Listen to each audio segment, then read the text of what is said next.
before, and have a seat if you have a chair.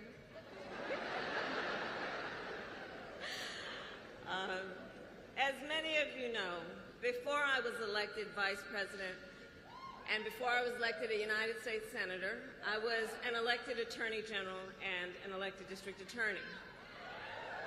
And before that, I was a courtroom prosecutor. So in those roles, I took on perpetrators of all kinds.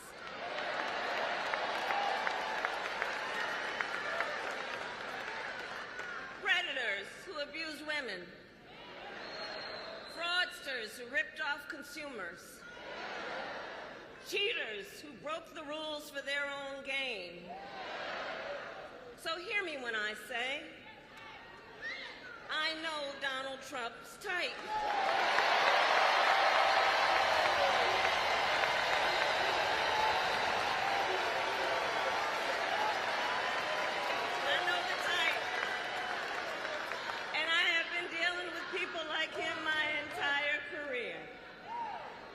For example, as Attorney General of California, I took on one of our country's largest for-profit colleges that was scamming students.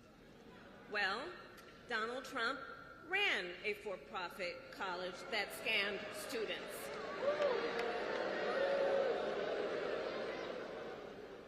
As a prosecutor, I specialized in child sexual abuse cases and sexual abuse cases. Well, Trump was found liable for committing sexual abuse. And as an attorney general, I held the big Wall Street banks accountable for fraud. Donald Trump was just found guilty of fraud. 34 counts.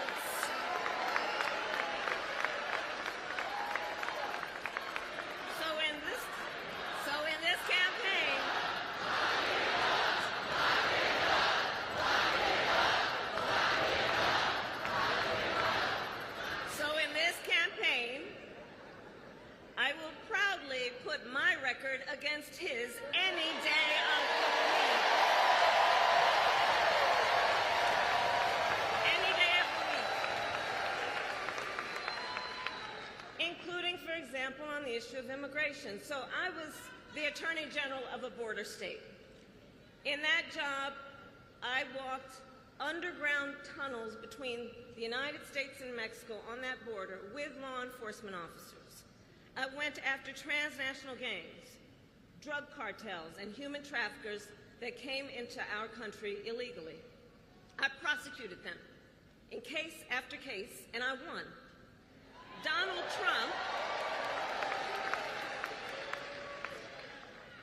Trump, on the other hand, has been talking a big game about securing our border, but he does not walk the walk. Or as my friend Quavo would say, he does not walk it like he talks it.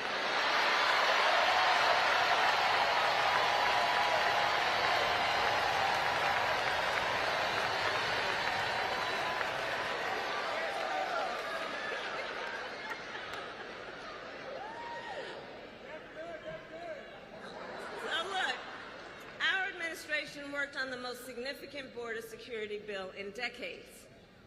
Some of the most conservative Republicans in Washington, D.C. supported the bill.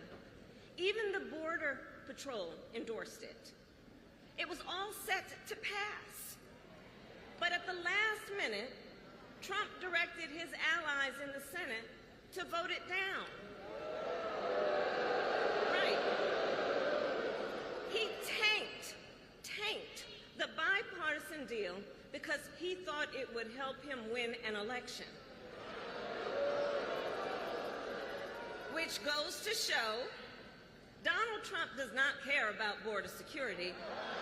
He only cares about himself.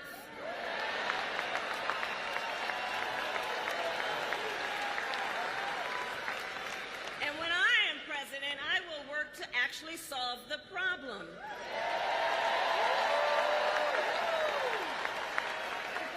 So here is my pledge to you. As president, I will bring back the border security bill that Donald Trump killed, and I will sign it into law and show Donald Trump what real leadership looks like.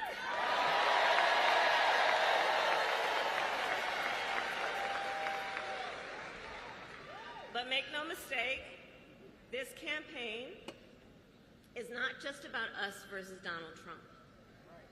Truly, this campaign is about two very different visions for our nation.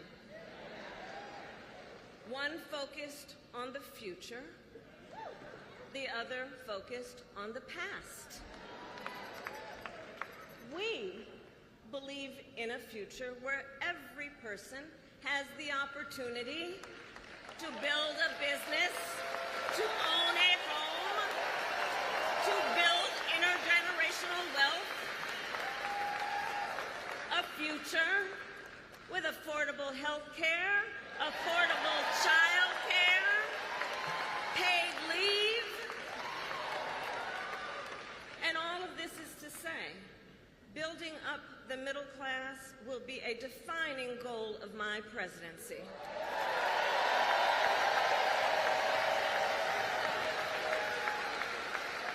Because we here all know, when our middle class is strong, America is strong.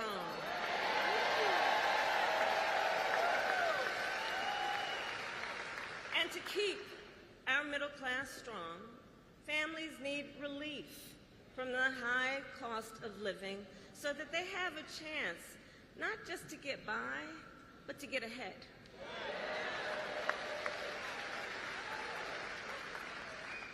And yes, it is true that by many indicators, our economy is the strongest in the world. But while inflation is down and wages are up, prices are still too high. You know it and I know it. And when we win this election, here's what we're going to do about it. On day one, I will take on price gouging and bring down costs.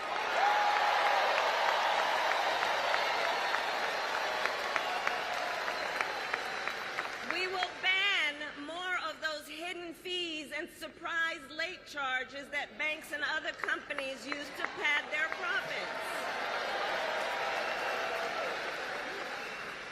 We will take on corporate landlords and cap unfair rent increases.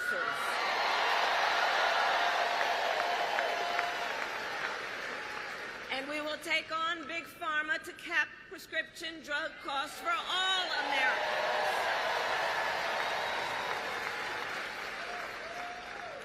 Our plan will lower costs and save many middle-class families thousands of dollars a year.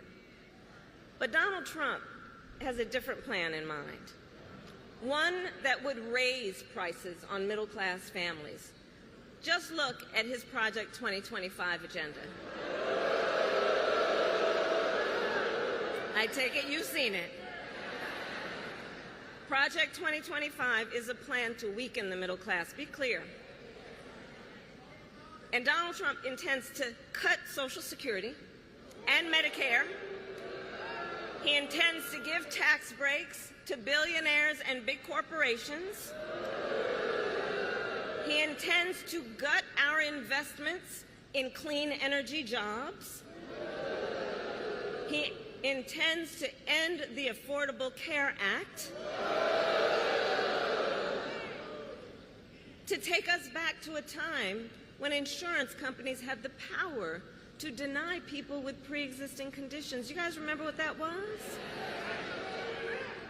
Children with asthma, breast cancer survivors, grandparents with diabetes. Georgia, America has tried these failed policies before, and we are not going back. We're not going back. We're not going back.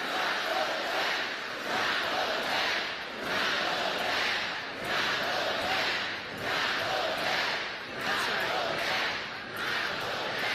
And we are not going back because ours fight for the future, and it is a fight for freedom.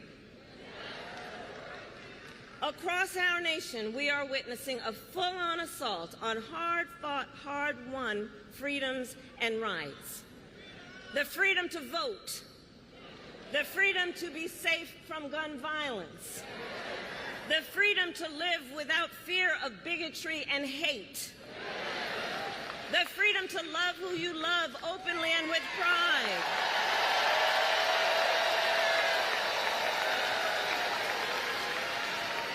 the freedom to learn and acknowledge our true and full history.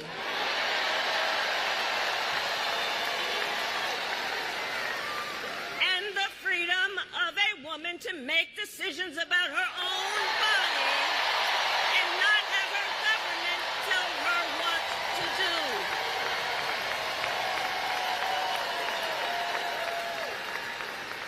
Ours is a fight for the future and for freedom. And I don't have to tell folks in Atlanta that generations of Americans before us led the fight for freedom. And now, the baton is in our hands.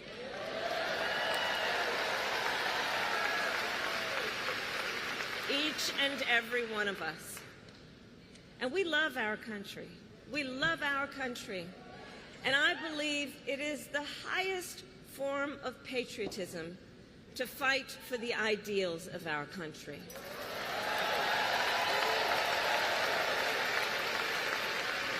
And so, we who believe in the sacred freedom to vote will finally pass the Freedom to Vote Act and the John Lewis Voting Rights Advancement Act.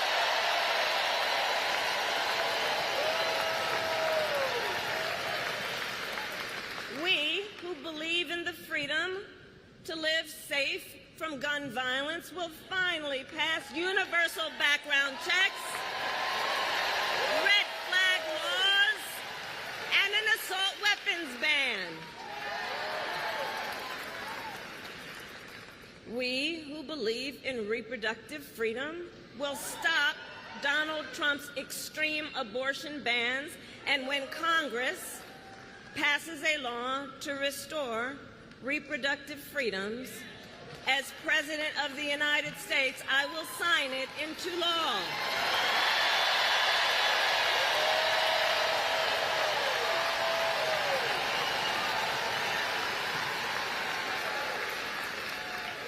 So November 5th is in 98 days.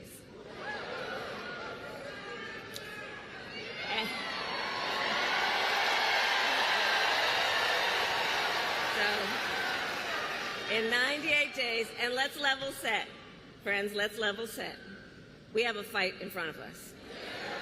We have a fight in front of us, and we are the underdogs in this race. We are. But you see, this is a people-powered campaign. Ours is a people-powered campaign. In fact, after I announced my candidacy, we saw the best week of grassroots fundraising in presidential campaign history.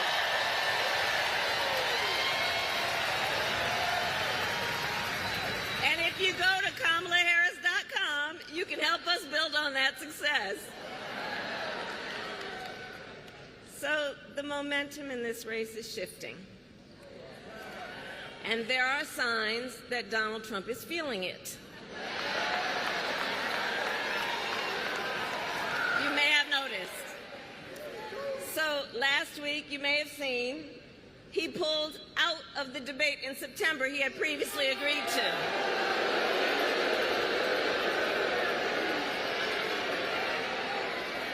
So here's the thing.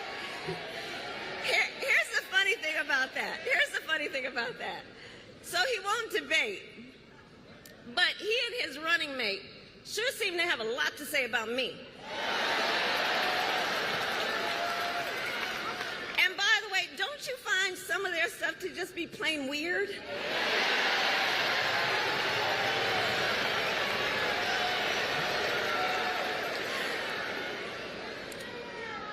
Well, Donald,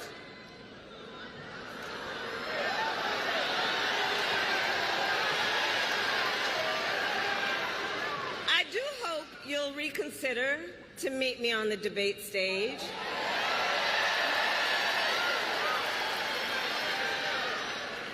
Because as the saying goes, if you've got something to say, say it to my face.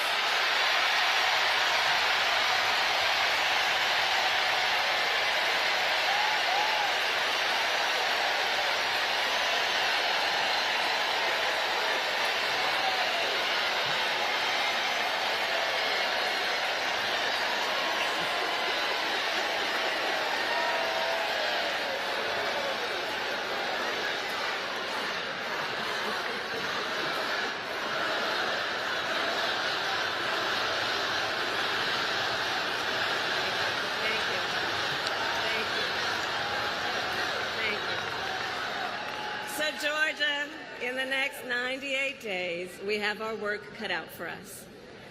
And this is not going to be easy. This is hard work, but we like hard work. Hard work is good work. So, Georgia, today I ask you, are you ready to get to work? Do we believe in freedom? Do we believe in opportunity? Do we the promise of America? And are we ready to fight for it?